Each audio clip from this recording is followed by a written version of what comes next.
So we have two massive bottlenecks when it comes to electricians. We need a lot of electricians, obviously, in data center work especially. But finding licensed electricians that want to work is very tough. We have a lot of young people trying to get into the trade that don't know anything. And it's very difficult to hire them because a large percentage of them don't even know how to use tools. So like you'll have a guy come on the job site, he'll be a fresh apprentice. You'll spend a couple $1,000s getting him like the safety training and stuff. And then day one on the job site, he doesn't know how to use like a crescent wrench or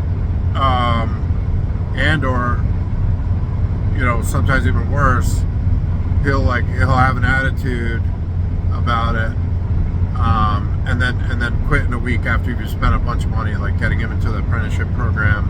You know, the apprenticeship program's like $5,000 a semester, and the company normally pays for it. So you can see why companies are hesitant to hire brand new apprentices unless they're absolutely sure. That they usually only hire people that someone has at least some experience, like 6 months experience. But how do you get the experience if no one, you know, will hire an inexperienced person? Well, the way I did it is I just asked a buddy of mine who was an electrician if I could just go to work with him for free and learn how to do it. And you pick up the concepts really quickly. Like, you know, wiring residential takes like 15 minutes to figure out how to like, you know, run wire and wire up a light switch. If you don't know anyone, that will take you to work with them, and that's, you know, that's asking a lot too, because, you know, they're responsible for that person, so they have to pay workman's comp, and unless it's someone that you know well, it's a lot to ask to bring them onto a job site and take on all that liability, because that new apprentice could get hurt. So it's not worth the free labor. If they get hurt, you know, it costs you $100,000 in workman's comp.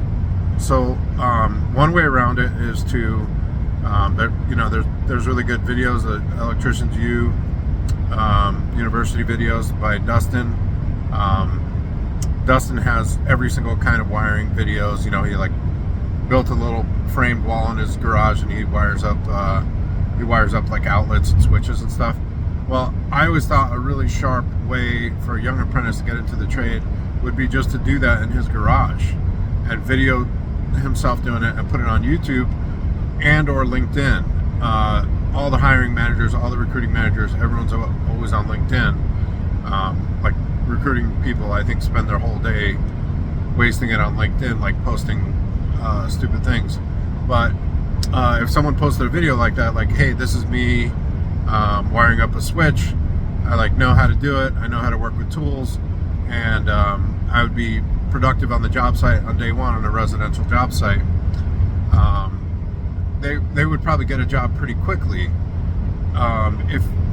If they went to like a electrical supply house and showed people that video, like, hey, look, I know how to wire up you know, residential stuff, you know, I've been practicing, all I need is a shot, I'm sure someone would give them a shot. But we do have a big bottleneck in the trade where we have massive amounts of young people, you know, because of advertising and you see it on TV that electric work is a great place to get in, that it's very difficult to get a company to hire you as a fresh apprentice, as a green apprentice. There's a huge bottleneck.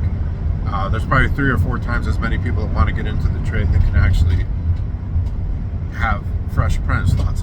I think it's easy to understand why. Like, you're not going to spend $40,000-$50,000 over the course of 4 years to train an apprentice if he's not going to stick with your company, or if he's not, you know, going to have a good attitude and be productive. So it's difficult to take a chance on someone.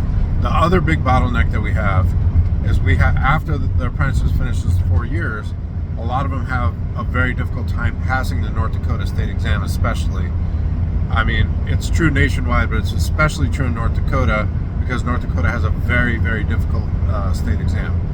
So what I did was I took the very first exam that I could, like 9 weeks into the trade. So I just studied as hard as I could, and I passed the residential exam. It's a pretty easy exam. It only qualifies you to do residential work and that's only after you've accumulated a number of hours. So a lot of people think, oh, I have to accumulate the hours first, and then I have to go take the test. Well, although that's technically, I guess, kind of correct, you don't have to wait until you've completed those hours, and completing those hours will not help you on the exam. People think, oh, well, once I get more experience, the exam will be easier. The exam is a completely different set of skills. The test taking skills are completely different. I know plenty of electricians that are amazing electricians, can't pass the exam, and there's plenty of electricians that have passed, that can like pass any exam, but are, you know, not that great in the field, don't really know how to do stuff. So code knowledge, you know, it's a law. The National Electrical Code is a law, you know, and it's written in legal language.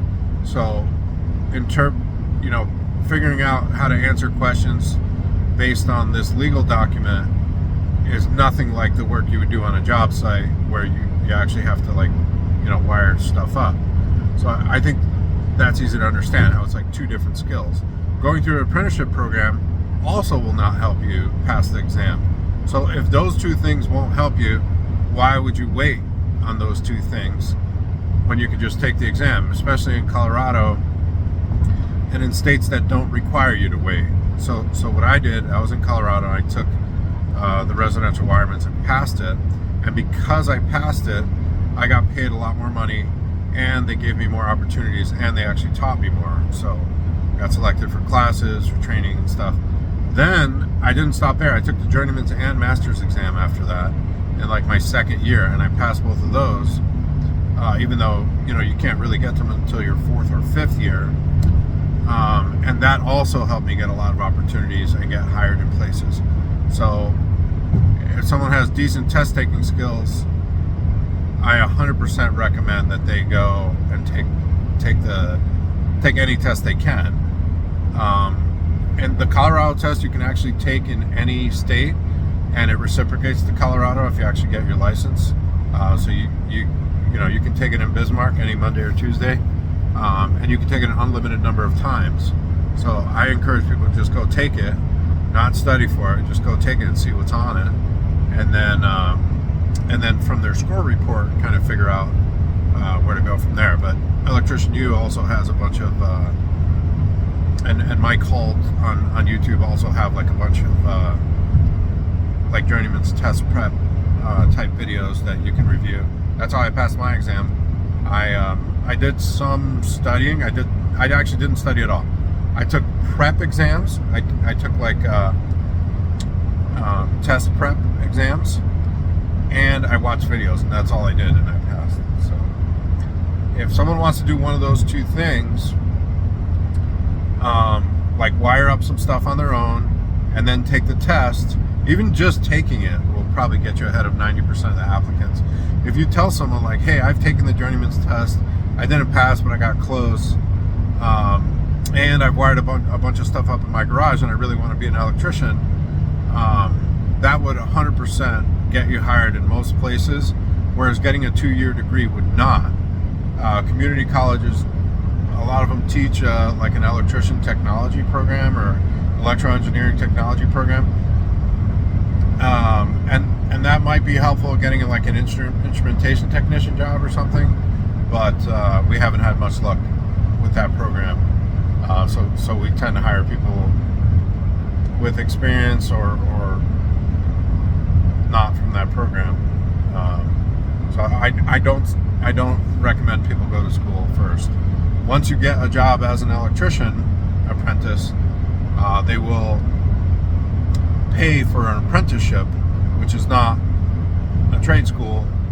I guess technically it is a trade school, but it's the Department of Labor, the Bureau of Apprenticeship and Trade, federally licensed apprenticeship program. And for Davis-Bacon job sites, it really matters that it's approved, and most community college programs are not. And the company pays for that program, and it's worth like 40 college credits, and a lot of companies will pay for your books too. So why would you go take a 2-year degree and not get any experience when the company, if you just get a job, the company is going to pay you to go to school once a week at night. Like every Thursday night, you spend like 4 hours in the thing. And in 4 years, you'll have 40 credits, actual university credits, and you'll have a journeyman's license. Whereas those 2-year programs do not get you a journeyman's license, and a lot of them don't even count. So I don't know why people go to like Lincoln Tech. I think it's a huge ripoff.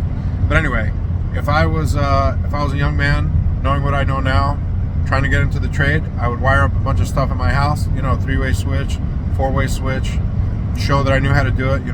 Film like a 5-minute video, like this is what I did, this is how I wired it up, this is my work. I know how to like do put it in the staples, staple up Romex, put it through the walls, make the holes, and this is what I wired up.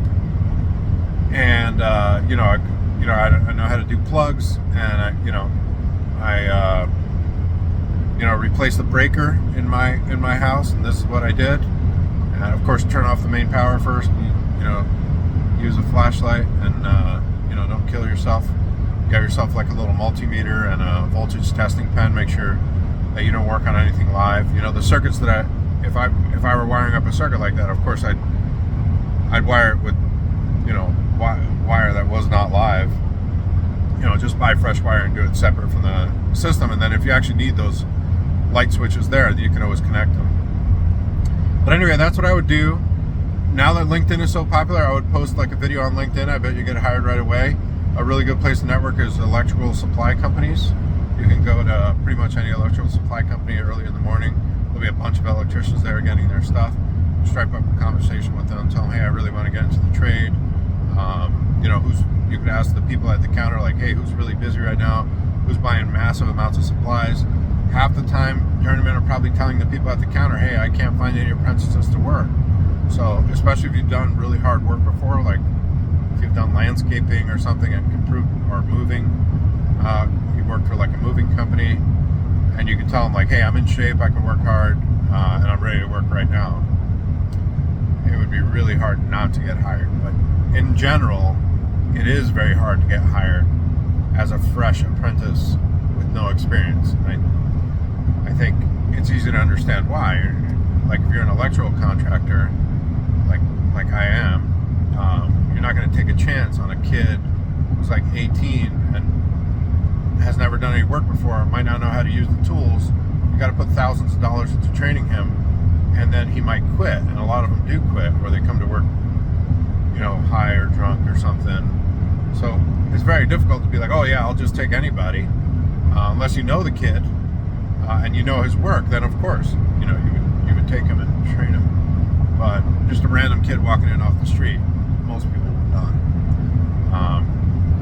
So I think that explains why, even though we need a lot of electricians, and electricians are in very high demand, it's actually really hard to get a job as an electrical apprentice with no experience. Hopefully that kind of makes it a little clearer why that is.